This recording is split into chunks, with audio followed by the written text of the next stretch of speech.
আসসালামু আলাইকুম।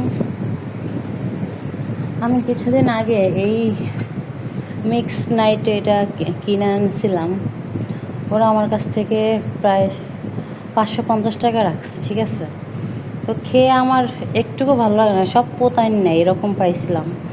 তো আজকে ভাবলাম আমি নিজের কাঁচা সবগুলা, এটার সাথে যা যা আছে ঠিক আছে সবগুলো আমি কাঁচা কিনে তারপরে আমি এগুলাকে ভেজে তারপরে আমি করব, তাতে আমার কত টাকা খরচ হয়। খরচটা বিষয় না, আমি 550 টাকায় আনছি, এখানে আমার খরচ পড়ছে 800 টাকা। এখানে আরও আছে, এখানে এই যে তিসি আছে, তিসিটা আমি মিক্সচার করি না এখন পর্যন্ত।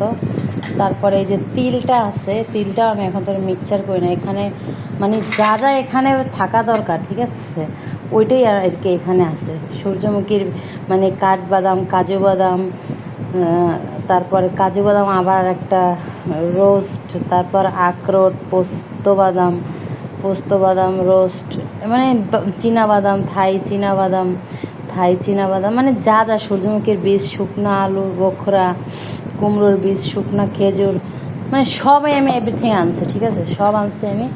এই যে খেজুর আনছি, যে খেজুর ভালো টাকা আনছি আমি খেজুর, ঠিক আছে। সব মিলে আমার খরচ পড়ছে, খেজুরটা একটু দাম বেশি নিচ্ছে যার কারণে আমার খেজুরটার জন্য আমার 1000 টাকা খরচ পড়ছে। হ্যাঁ, কিন্তু আমার এটার 2 কৌটো হবে, ঠিক আছে।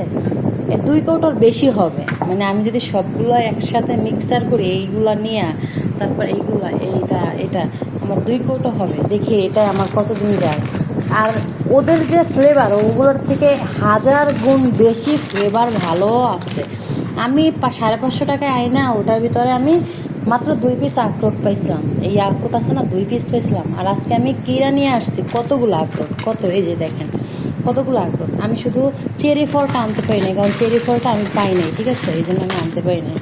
তো আপনাকে আমি মনে করি বাইরে থেকে না কিনে, কাঁচাটা কিনে তারপরে আপনারা করবেন, কি বলে, ভেজে তারপরে খাওয়ার চেষ্টা করবেন, ঠিক আছে। তো আমি আর কি আজকে থেকে, আমি এর আগে 2 কৌটা খাইছি, ঠিক আছে। এটা 2 কৌটা খাইছি, একটা মধু দিয়ে, একটা মধু ছাড়াটা, মিক্সের ছাড়াটা, ঠিক আছে।